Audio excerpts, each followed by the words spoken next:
Hello, hello, hello, hello, and welcome to another episode of How to Get Married and Stay Married with myself, NK Maduforo. And today I've got wonderful guests, more like brother and sister, in the house. And I have the Onwudiwes with me today, and we are going to be looking at the topic managing conflict. One of the reasons why I started this how to get married and stay married was actually conflict, because I think media tends to report a lot on conflicts, and a lot of them are conflicts that have dire consequences. Either the man kills the woman or the woman kills the man, and so I saw that a lot of people now have kind of basically giving up on marriage, and I'm like, well, but I see people with great marriages, so let me do something that can showcase this, and then maybe if we learn the right skills, then we could stay married. So that's why I started this program.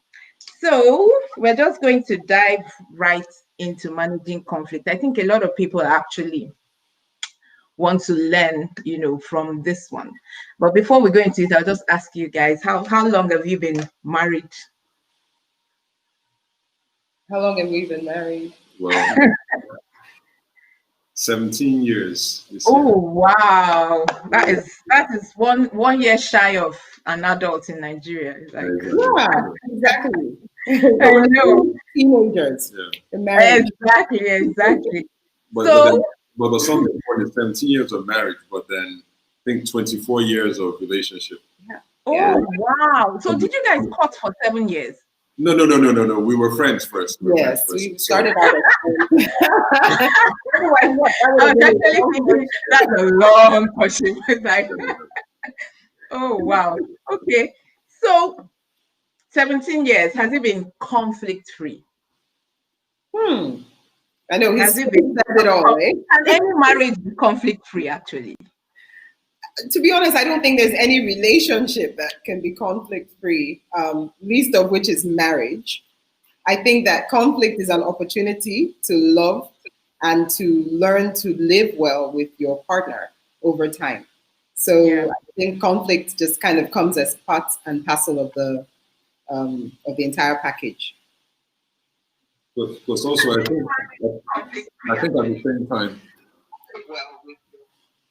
I think at the same time, if there's no conflict, then it may mean that someone is not telling the truth.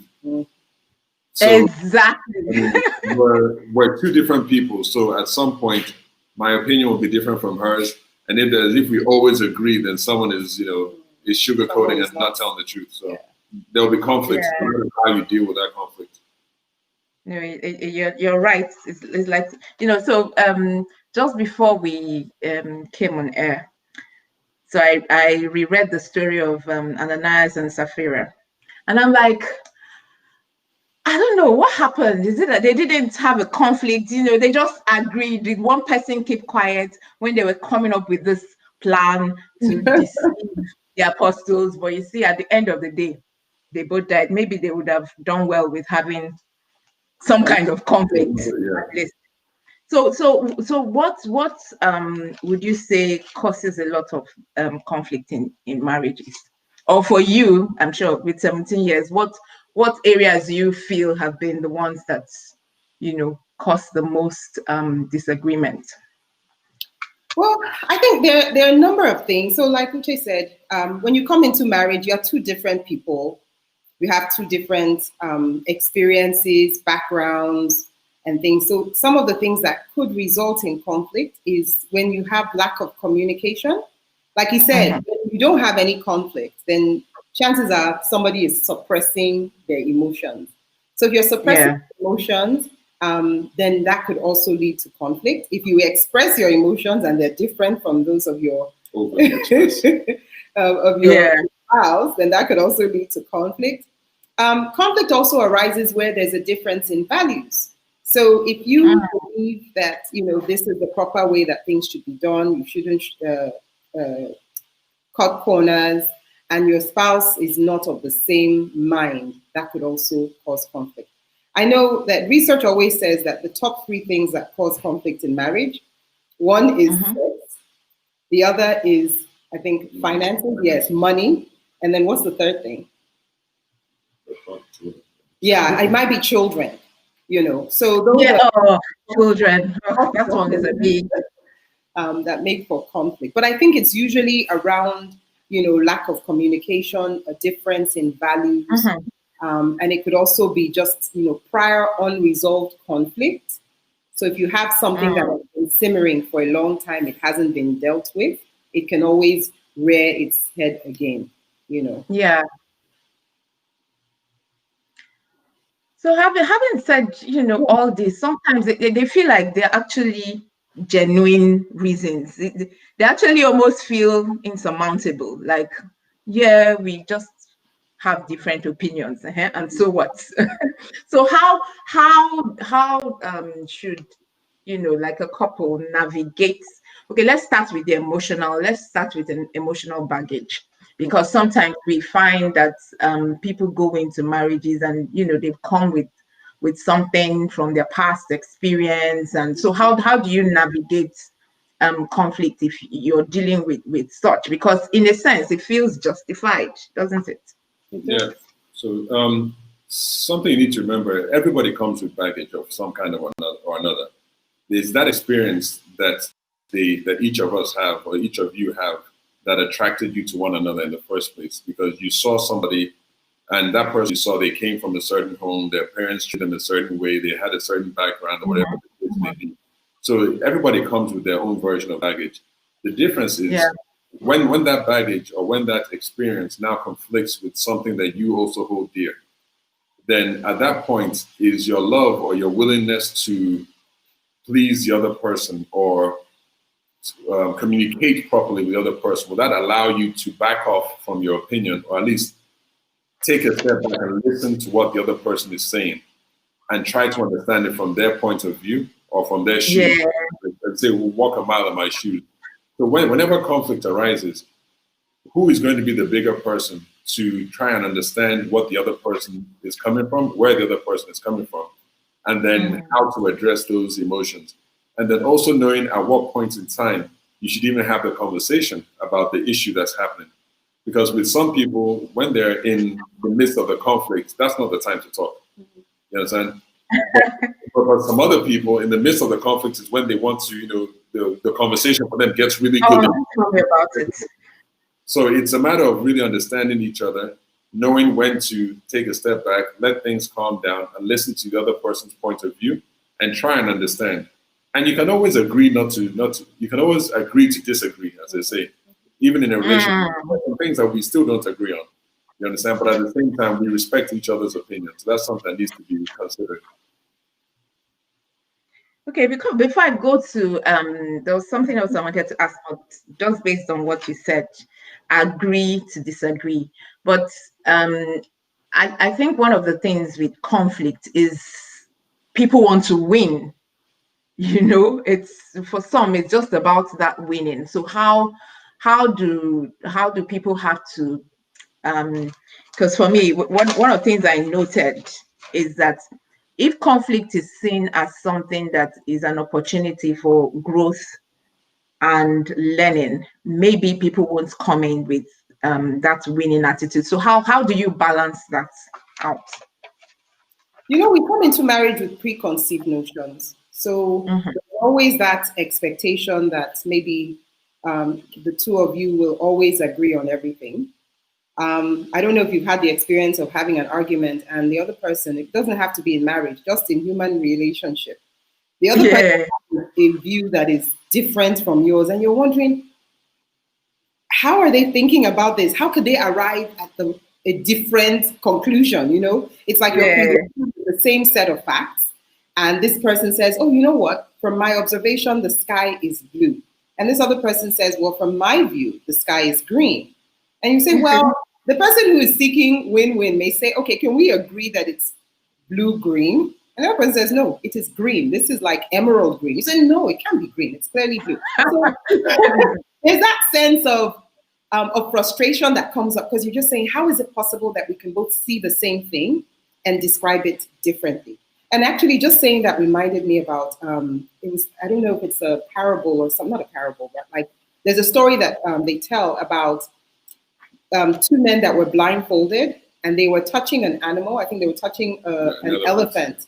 And they were asked to describe what they felt. And the one described something and the other one described something else. And the one said, it feels really hard and it feels really, smooth and long. And the other person said, no, it's soft and it feels squishy. And it turned out the one was feeling the tusk and the other one was feeling like the fleshy part. And so just the same animal, right? So it's the same outcome. So I think in marriage, you always have to leave room for the fact or for the possibility that the other person is right. And then you also have to suppress the instinct to win. Because the truth is, at the end of the day, you say to yourself, does it really matter? In the large scheme of things, does it really matter? But also you're supposed to be on the same team. So you winning or the other person winning is not the end of the story. You understand? So you're supposed to be on the same team, going in the same direction. So you should seek more of a win-win, or at least an opportunity to understand the other person as well. So that's very important. Somebody said that to us early in our marriage. He said, always remember that you are both on the same team. So even when you disagree, because I've seen that happen when we go to watch football games, when we go to watch the kids' football games, they may not agree with the play that the coach has said that they should do, but go ahead with it. And you see that actually with every other game. The players may be like, is that really what we should do at this point? But you know what? For the sake of the team, you just say, okay, you know what? Let's do it. So if you always remember that you're both on the same team, then it kind of helps to overcome or to suppress that instinct to just be right. Yeah. So someone just said on YouTube, yes, I love what she said about to suppress the urge to win. So I know people are watching live. So just to say that you can also pop in your questions. I'm trying to keep an eye on Facebook and keep an eye on YouTube as well. So please feel free to just pop in your questions and I would ask as we go along. We must get to the bottom of this, right? So okay, so something else apart from emotional baggage, I think, is unmet expectations. How do people, manage expectations? Because one of the things that actually surprises, or I don't know if surprise is the right word, I love weddings. I love attending weddings. I love singing at weddings and I love attending weddings, especially when they're doing the oh perfect love, and I'm like, oh, and the people, they're so in love, they're looking at each other, it's like nothing would ever go wrong, and then some months later we're settling quarrel. It's like honestly, it always beats my mind. I'm like, and sometimes down the line there's bitterness and stuff. So how can people, people who are planning to get married or those who are already married or maybe just at the start of it, how can they manage expectations? Because one of the problems is unmet expectations. So how can we deal with that? If I may jump in first, I'll say, first of all, to talk about it and lay it on the table. There was a time when we were dating. There's some very good friends of ours who, well, they may be watching this right now, so I'll be careful about the story, but they were also dating at the same time we were dating. Now, the husband was a very thoughtful, well, I'm thoughtful as well, but, we show our love in different ways.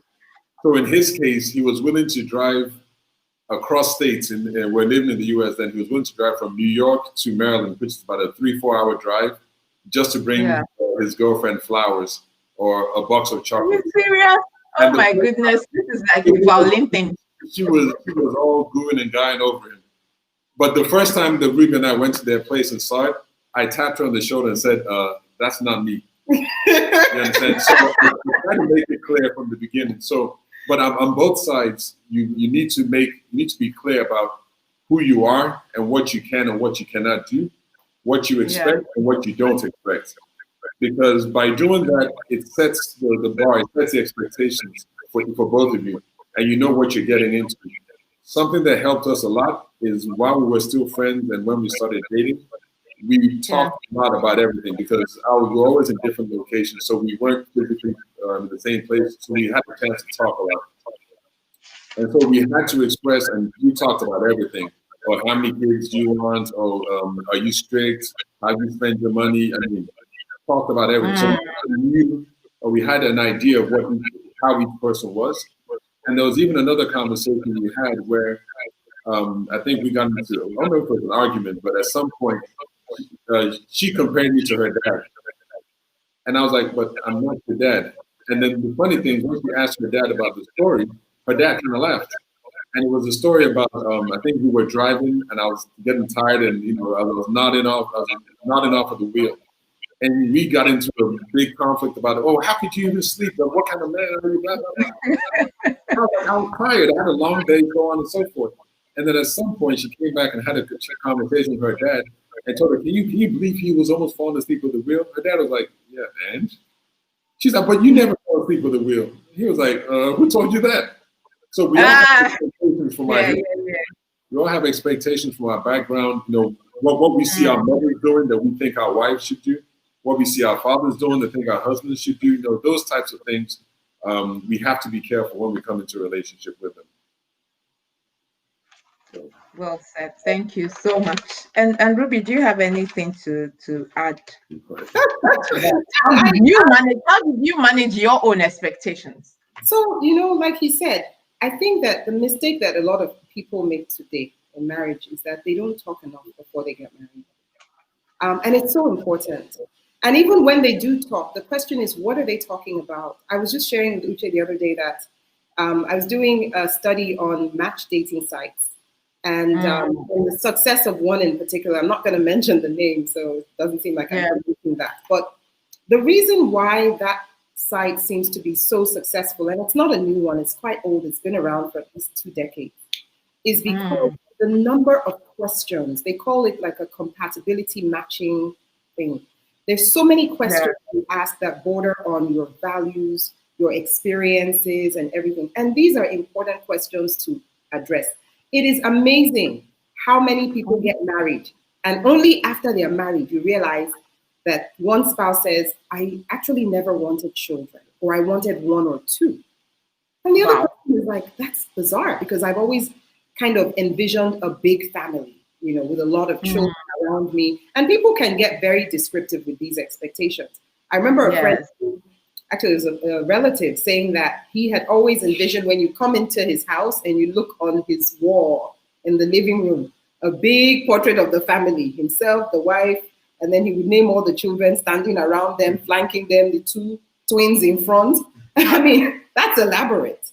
And imagine pairing up with somebody who kind of thought they were going to have 1 or 2 children. So it's so important to talk about a lot of these things during the dating period.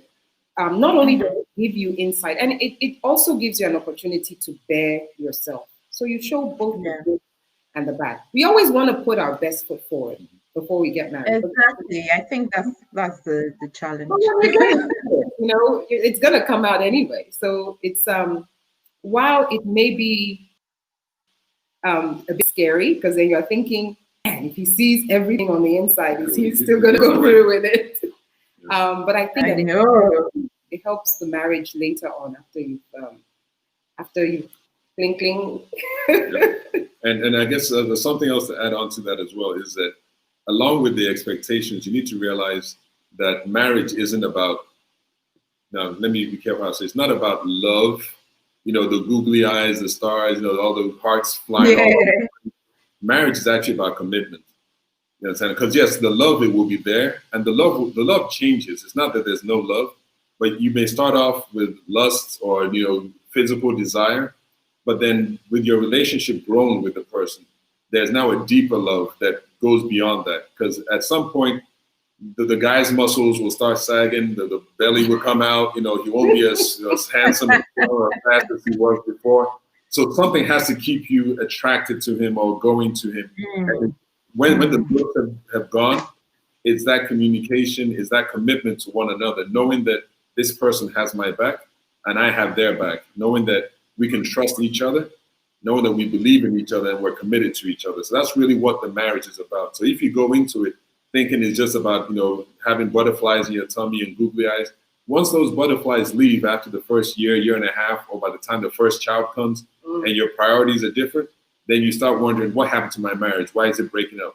That's just the beginning phase of the marriage. There are other parts of it that you can go through as well. So when you guys got married, so let's give one or two examples. So when you guys got married, what was the first major conflict you had? Before the butterflies, flew away, like. What can you remember?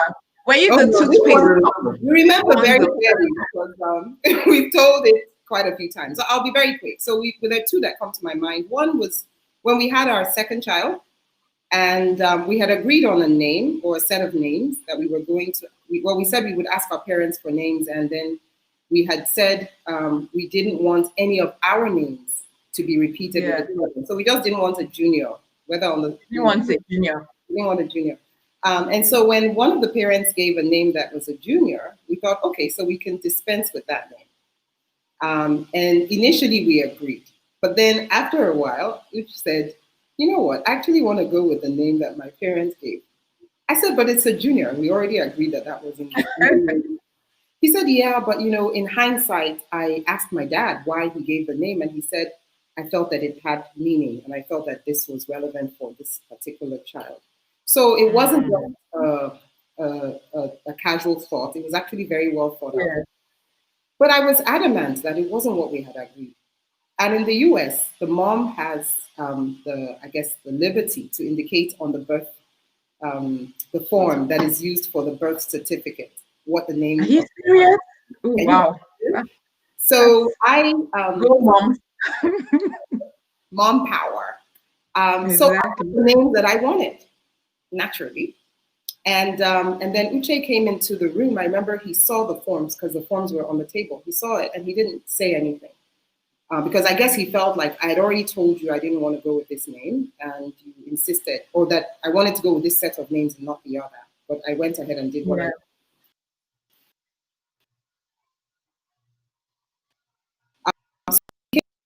So imagine a couple with two babies.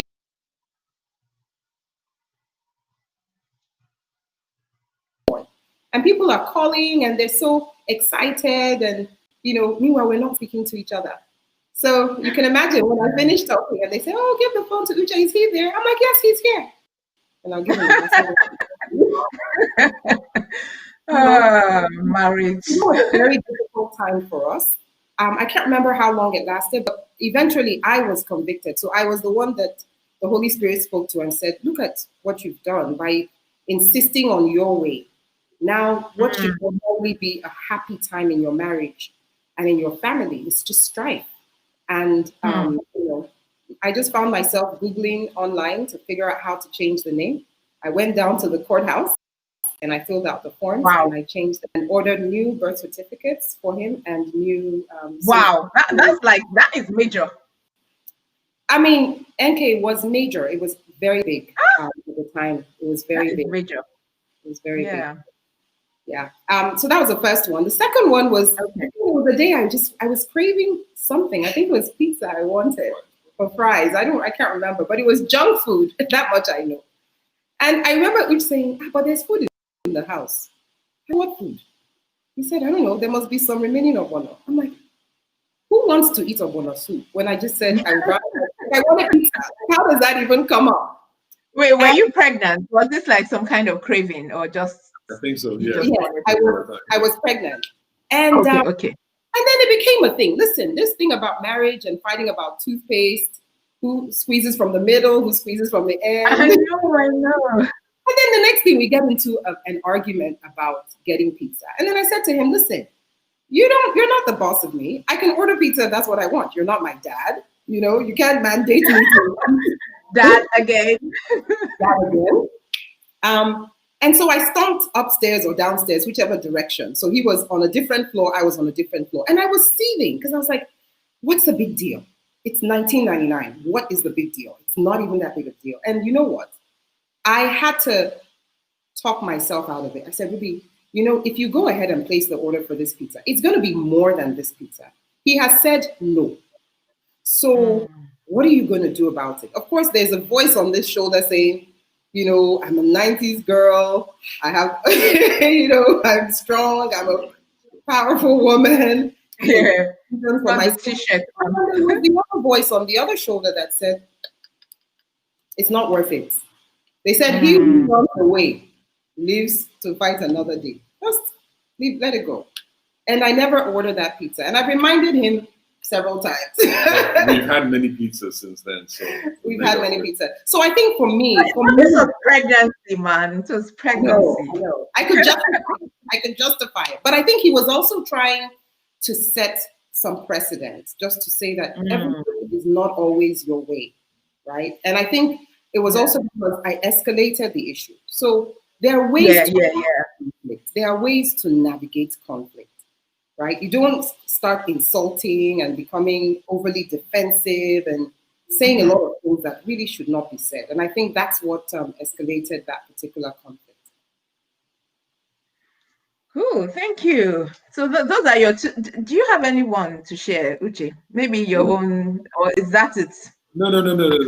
Those two are So another thing I feel, just even based on some of the things we talked about. Oh, let me just say, so this is, can I see the name? So Malisha, I think, Chuku. So she must know you because she's like, Ruby, big thumbs up for you to have listened to the Holy Spirit. And Messiano Joel had said, well said before. So if you're watching live, you can drop your comments, Facebook, YouTube. I got you. I'm just like a DJ. I think you're kind of fielding all the different social media. I've got one hand here, and then right. So I think another thing that causes conflict is untrue perceptions. So can you touch on that? How perception can also, cause conflict. Okay, so let me give you a little, I won't say story, but some advice that a mentor of Ruby's actually gave us when we first came back to Nigeria. When we were planning on coming back, everyone was telling us, oh, you make sure you live here, make sure you drive this kind of car, dress like this, do that. We said, okay, no problem, but this isn't really our style, so we'll kind of stay where we are. And what she actually called us, I think it was at her dad's house, she actually called us aside when we told her we're moving back, this is what we're doing. She said, just remember, a lot of things in Nigeria are smoke and mirrors, especially in Lagos. And we're trying to understand what she meant. And later on, when you understood better that you see someone driving a Mercedes-Benz or a Range, meanwhile, they live in a place that should not have a Range there. Yeah. Or they come to ask you for money to buy fuel for their Range. You understand? Or or you see someone going on vacation to Dubai or Europe. Meanwhile, the school fees of their kids hasn't been paid. So there's a lot of issues with perception. So when you meet your potential spouse or your girlfriend, your boyfriend, significant other, you need to be able to know who they really are. You need to be able to understand what their real character is. A lot of people put up a face. You understand that because they want to put their best foot forward, the whole fake it till you make it. It's all about packaging. Just look good until everything falls apart, whatever. So you have to be able to ask the questions of the person you're dating or going out with. Okay, where do you work? What do you do? You understand? How many siblings do you have? Where do your parents live? Ask those hard questions. Don't think they're going to run away. If they run away, they're probably not the person you need anyway. So you need someone you know who they are. You are sure of who they are, and that if anything happens, you can vouch for their character or you can vouch for who they are. Yes. If I tell Ruby I'm going to work every day, and then meanwhile she finds out I'm unemployed, or somewhere where I'm not supposed to be. So the perception is very key, and it is something that needs to be, I won't say managed, because managing perception means you're trying to make it look a certain way, But as husband or wife, you need to know the truth behind your spouse. And if both of you are protecting that truth for your own reputation, at least both of you know what it is. So, in fact, we can just package all that and just make it a book. You know what you've said about protection. Yeah, because I think some people just after the marriage, you wake up and just find that it's not exactly. And because when you're dating, everyone comes, you're all nice and all dressed and all. So once you just cross over that bridge called marriage, then the real thing starts unfolding. So I was thinking about ostriches and how they bury their head in the sand. So is that a good strategy for managing conflict? Avoidance, just pretend there is nothing happening.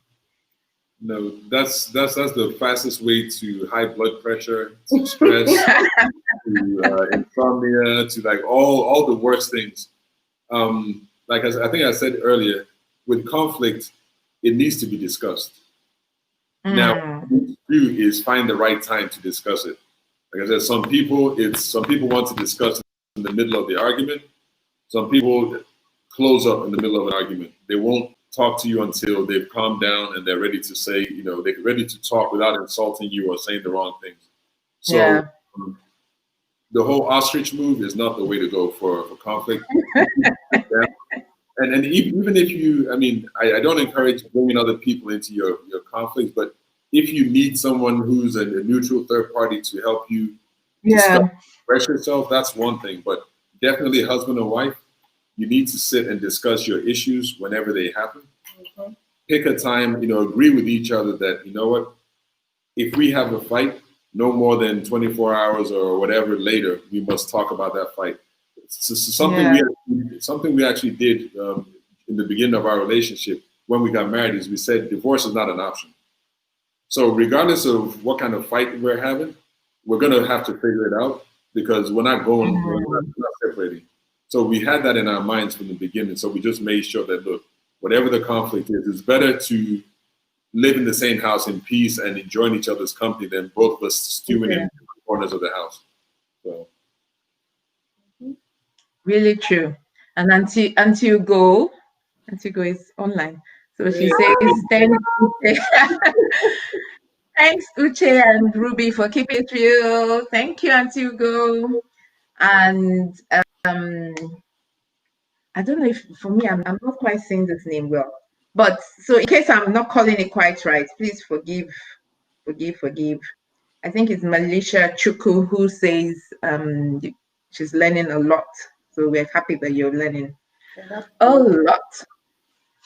Yeah, so if we swing to the other side, so you've got the ostrich thing, but I think there's also this trend which some people use, and I think people who find themselves in this situation then find it hard. How do you resolve conflicts when people have that kind of attitude? The ones who just give you the silent treatment, because you've talked about talking, but some people just don't want to talk. So how does somebody who finds themselves in that situation, what do they do? I think that's the reality. Sometimes you may have a spouse that is not a talker, and then you have another spouse that wants to have all the conversation in that same day. And I think two things I think are important. One is emotional intelligence.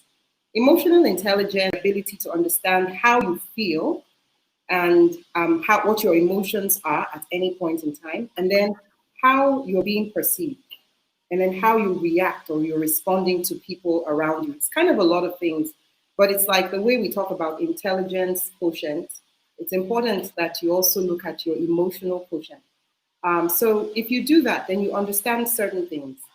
Maybe you realize that the person burying their head in the sand, that response is making you angry. You have to name it. Identify the emotion you're feeling. Name it. Label it so that you know. And then you can respond appropriately. So if you understand that this person perhaps just does not like confrontation, or maybe they're just doing it because they really don't have a response, or whatever their reason, their reasons are. It's important that you just understand how that is making you feel. And then you need to deal with it. And I always say it's not fair to expect somebody else to make you happy. Even in marriage, I think that's too much of a burden to place on your spouse. Your spouse is not responsible for your happiness. And so if the person is not choosing to recognize, sometimes you carry face and you're hoping that the other person will recognize and say something. If they don't, does that mean you're going to continue carrying face forever and ever? No. You have to live your best life. And honestly, I feel that it's very important yourself to be balanced and yourself, because, it takes two to tango. So when there's any problem in marriage, chances are you are contributing to that problem as well. It's not always the spouse or your other, your significant other. It's easy for us to point the finger to the other person. But you also have to realize that you have a role to play. So if they choose not to address the issue, it's fine. Understand it, name it, label it, so you know what it is. And then you have to decide how you choose to respond to it. Perhaps now may not be the right time to address that issue. Another thing you can do is you take it to God in prayer. You say, Lord, there's this issue between me and my husband. You see it. And each time I want to address this thing, this man pretends like he doesn't know what's happening. Or I know, it's like, what did you do? But you just, I think what is very important is that you don't let it define you. Don't let it make you unhappy. I think you just have to leave it at the altar and then purpose to be your best self and even focus more on working on yourself. When you do that, I believe that God will also work on the other person. And in time, you'll be surprised. The issue they may be the one to bring up the issue, or maybe after a while, the issue even ceases to be a problem for you yourself. If I may add something else as well, is that sometimes the person burying their head in the sand over a conflict issue, that may just be what they saw in their parents' relationship, or in essence, we talked about it in the beginning. Very true. So it may actually be just what they know. They don't know how to talk or express themselves. Yes. So it may be a situation where after the conflict has started and has died down, then maybe you try to approach the person in a playful way, maybe you bring them a gift or you bring them food, depending on who wants to kind of bring out the discussion. Approach them in a softer way and bring up maybe different topics around the subject that caused the problem, and see if they can talk freely about it until you get to the bottom of the problem. Because everyone isn't a talker. I know in our family we're more reserved and we don't say too much. So me being on Facebook and YouTube Live is a big deal. But anyway, it's a matter of really giving the person the chance to actually express themselves or learn how to express themselves, because they may not be used to that from their background as well. And there's something that Uche said that I really like, and NK, we've used that a bit, is kind of bringing up a subject maybe in the open where everybody feels a bit safe. So sometimes we've been in the midst of our friends who, fellowship with other couples. And that's something that I actually like to advise, is that if you have like-minded people that you can also spend time with, the Bible says that iron sharpens iron. So it's always good to spend time with people who are like-minded. They can also give you good advice about marriage. Then you can also kind of observe their marriages as well and pick up a thing or two. But in such circles, you may find it more comfortable to just kind of broach a subject that maybe if it was just the two of you alone, there might be some tension. Wisdom. But when you drop it in a very casual way, it's not as tense. And then the likelihood that another couple will jump on it and say, it's even true. My husband does the same thing.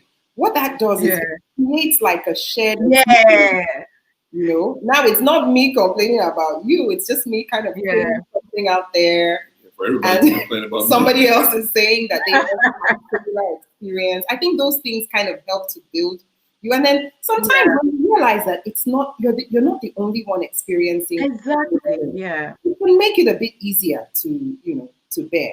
But if you feel like you are the only one whose marriage is going through this, or this problem you're experiencing, you are the only one in the world that has ever experienced it, then it makes the burden feel heavy, And at the same time, you could actually find out that the issue that you're complaining about is not a big issue at all.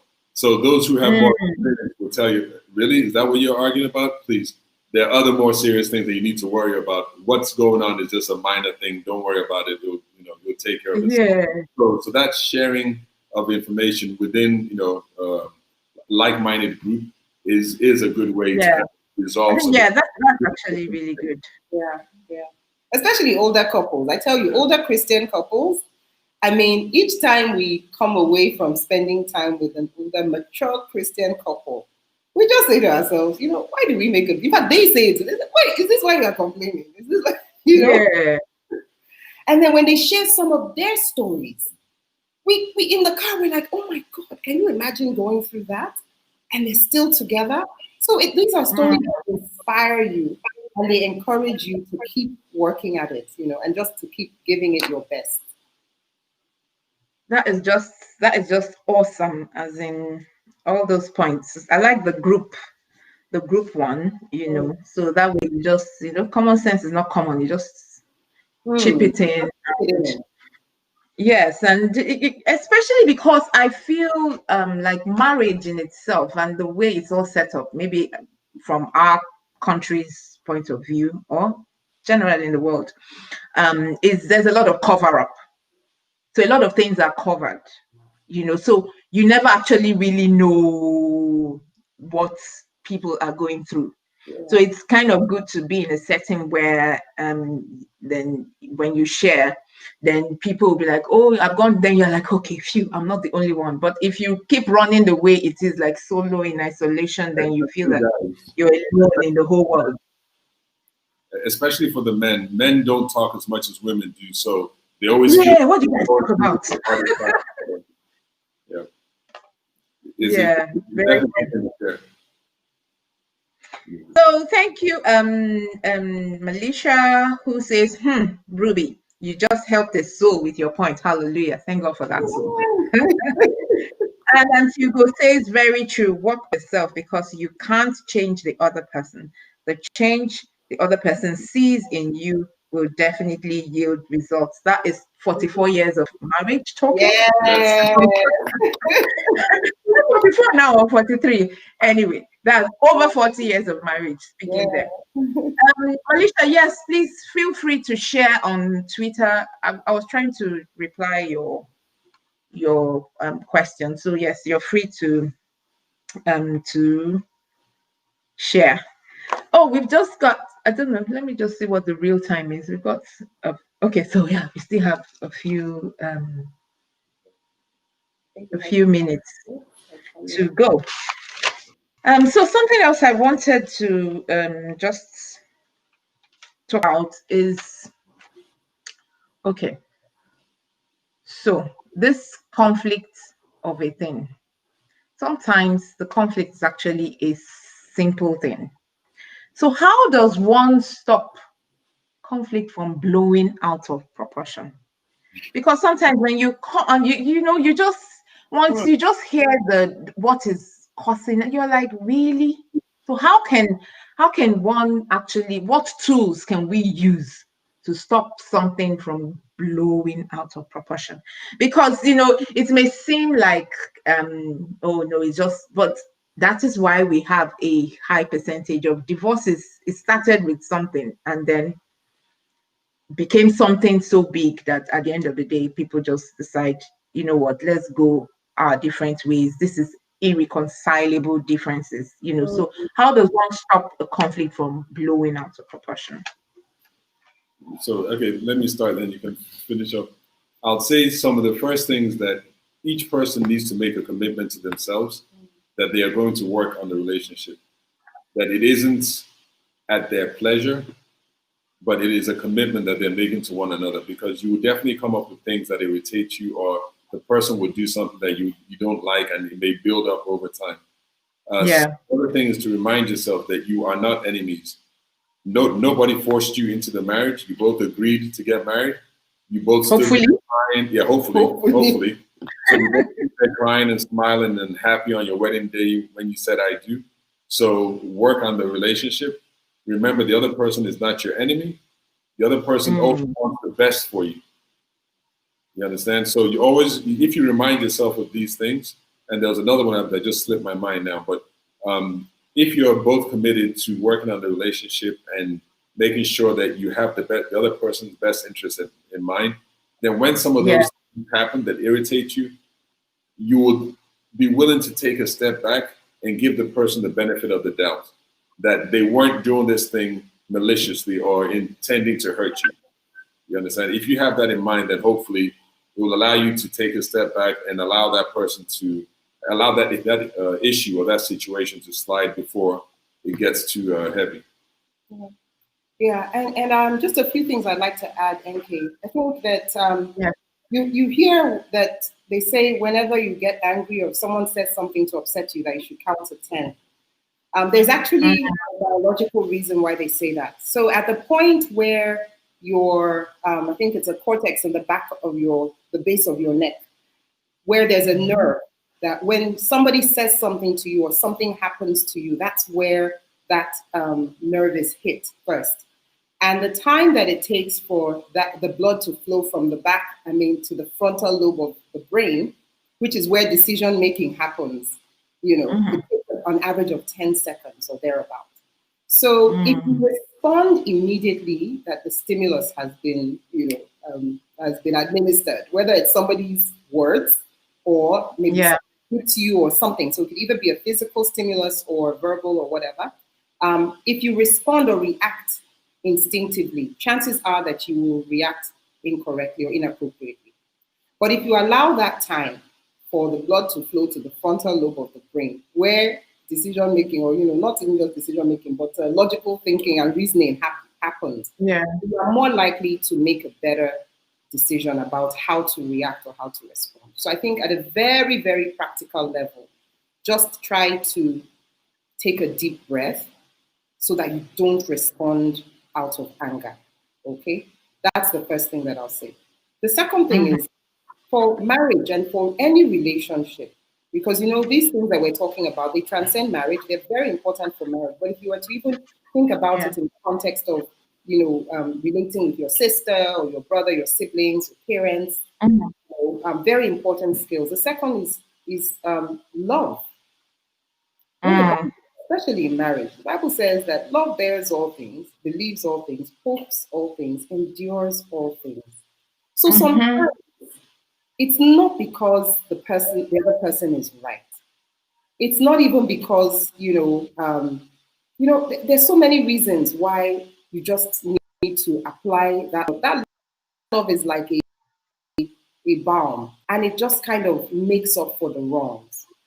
Now, we can touch separately when it's something that is life threatening, because that's not what I'm talking about. Yeah, if it's a exactly. conflict, then that's different.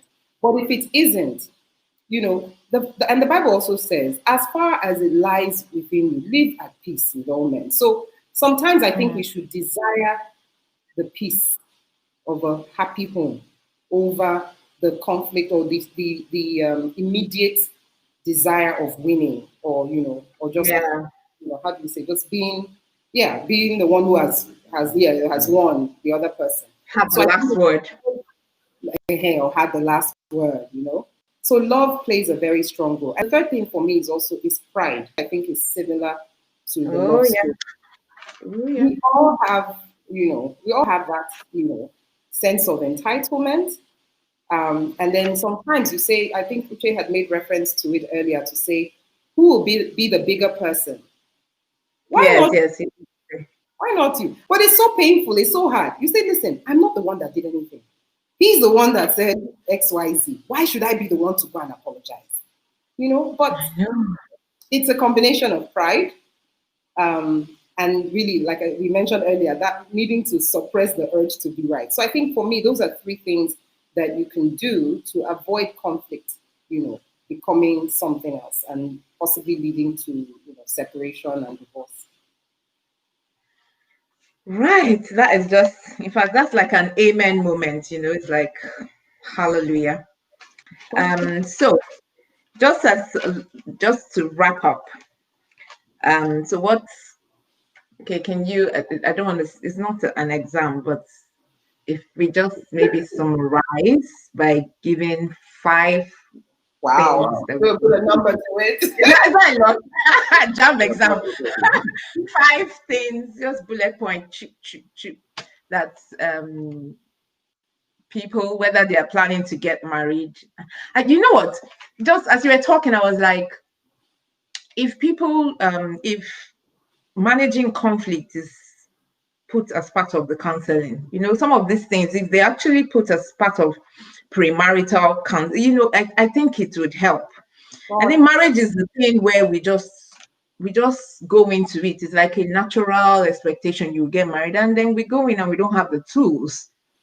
And you find out later, after you've already crossed, that you actually don't have the tools to deal with this thing. So I think something like this, like if it's part of premarital counseling, you pick the tools, of this is how to manage conflict. It will help. So if you can just give us like 5, bullet points.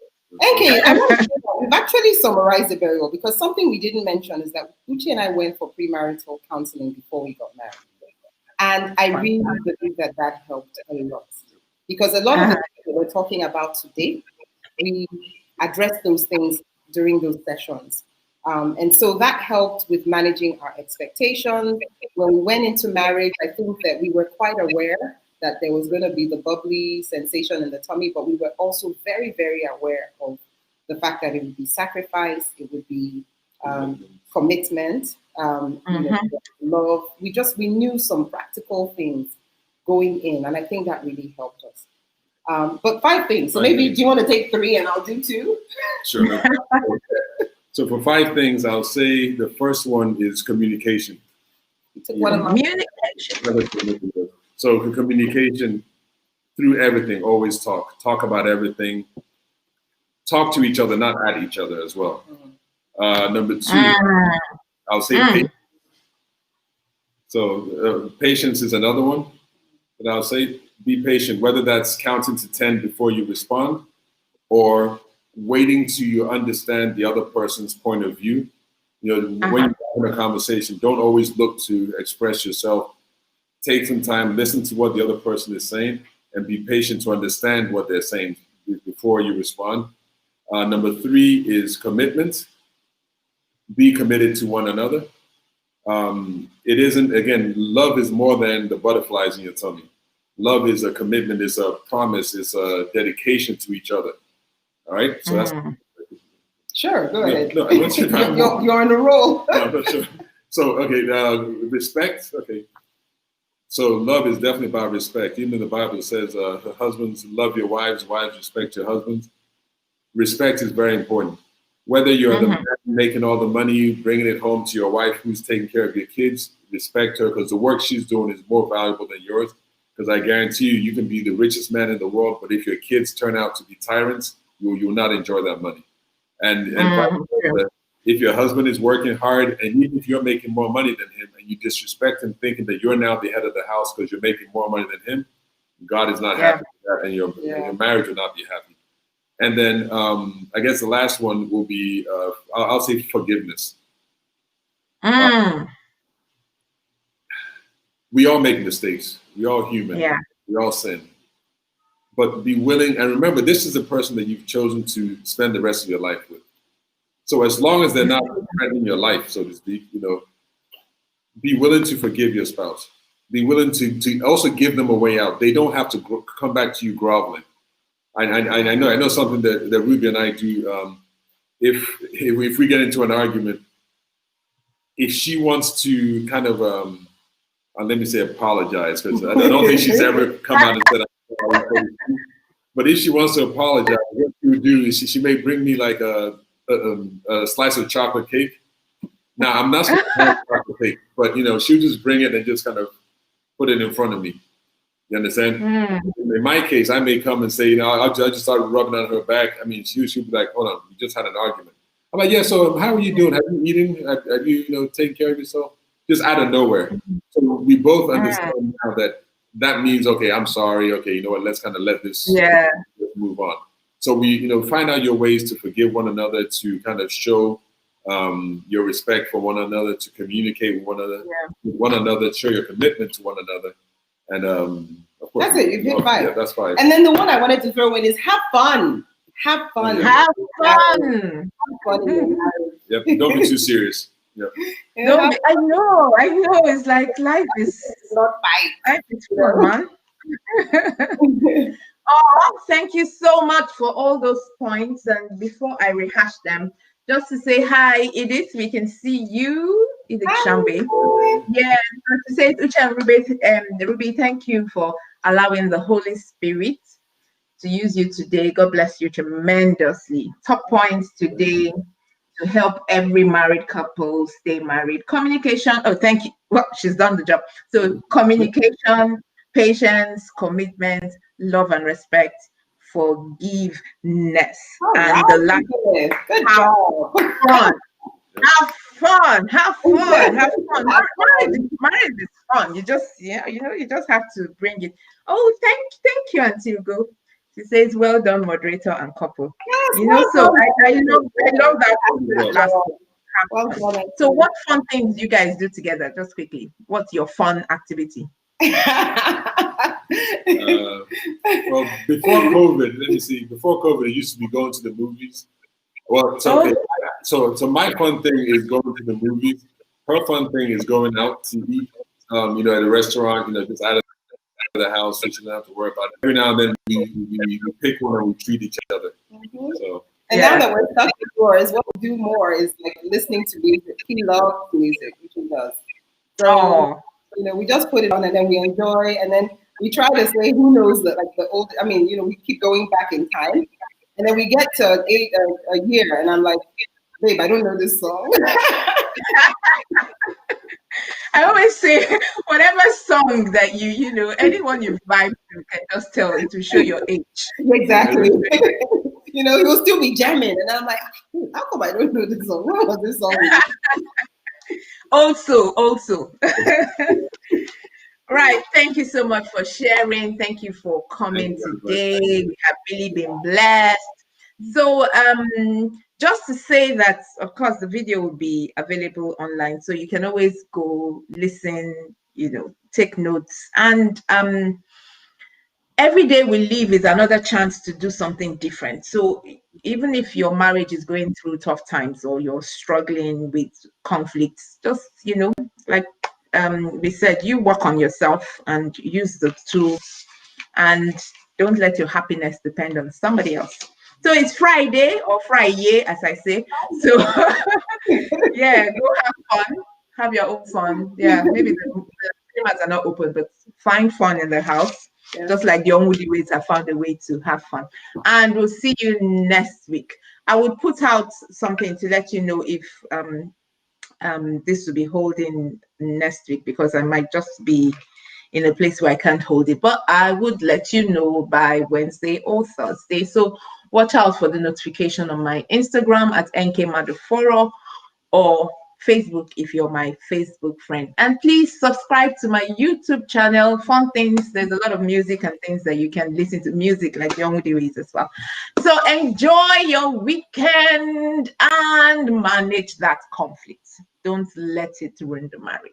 Thank you so much. Thank you very much. Thank you. Have a good one. Bye, everybody.